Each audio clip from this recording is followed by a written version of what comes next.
እሺ አመሰግናለሁኝ።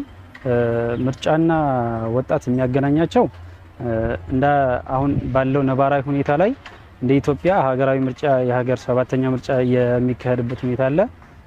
ዋናው ሚና ሁሉም ወጣት የሚፈልገውንና የሚያስበውን መሪ የሚመርጥበት ጊዜ ነው። ዋናው ጠቀሜታው ደግሞ ለወጣቱ ሀገርን የሚረከበው ኦልሞስት 50% የሚበልጠው ወጣት ነው። ነገ ሀገር ተረካቢ ነው።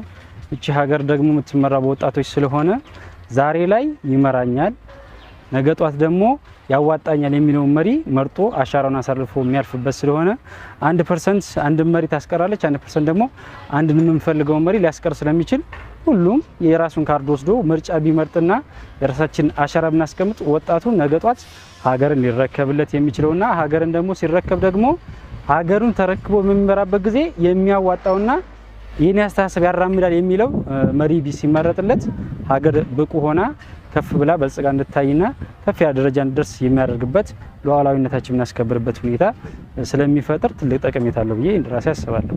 እሺ እናመሰግናለን። እስቲ አጠቃላይ ምርጫው ሰላማዊ፣ ዲሞክራሲያዊ፣ ፍትሃዊ እንዲሆን እንደ መንግስት ምን ይጠበቃል? እንደ ማህበረሰብ ምን ይጠበቃል?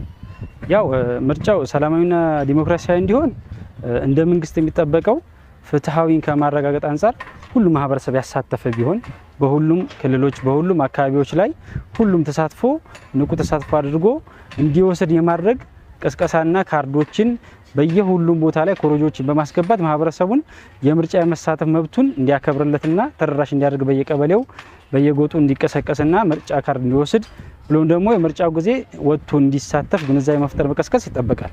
እንደ ህዝብ ደግሞ ይሄ ነገ ጧት ሀገሬን ሊመራ ይችላል፣ ይሄ ነገ ጧት ብቁ ነው ብሎ የሚያስብ የሚችለው መሪ አሁን ላይ ነው ያለው ድር አሁን ላይ ነው ያለው ቻንስና ሁሉም ማህበረሰብ በነፍስ ወከፍ ወጥቶ ቤት ውስጥ ከ18 ዓመት በታች ማንኛውም የደረሰ ልጆችም ሊኖሩ ስለሚችል ግንዛቤ መፍጠር ረገድ ሰፊ ግንዛቤ ማህበረሰብ ፈጥሮ ነገ ጧት ሀገራችንን ብቁ ሁኔታ ለማድረስና ማህበረሰብ መርጦታል ይሄ ትክክለኛ መሪ ነው የሚለውን በሙሉ ልብ ተመርጦ እንዲቀጥ ስለሚያስፈልግ ማህበረሰብ ከታች እስከ ላይ ወጥቶ ሁሉም ብሔር ኢትዮጵያ ላይ ከ83 ብሔረሰቦች የበለጠ የሚኖርባት ተካብረን ተቻችለን የሚኖርባት ሀገር ስለሆነች አሁንም በዚህ ሁኔታችን በዚህ ባህልና ወጋችን ያለውን ሁኔታ በማስቀጠል ረገድ ሁላችንም ወጥተን ምርጫ መርጠን ለዓለም ተምሳሌት የምንሆንበት ምርጫ 7ኛ ሀገራዊ ምርጫ ሆኖ ቢያልፍ እንደ ማህበረሰብ ጥሩ ነው ብዬ አስባለሁ።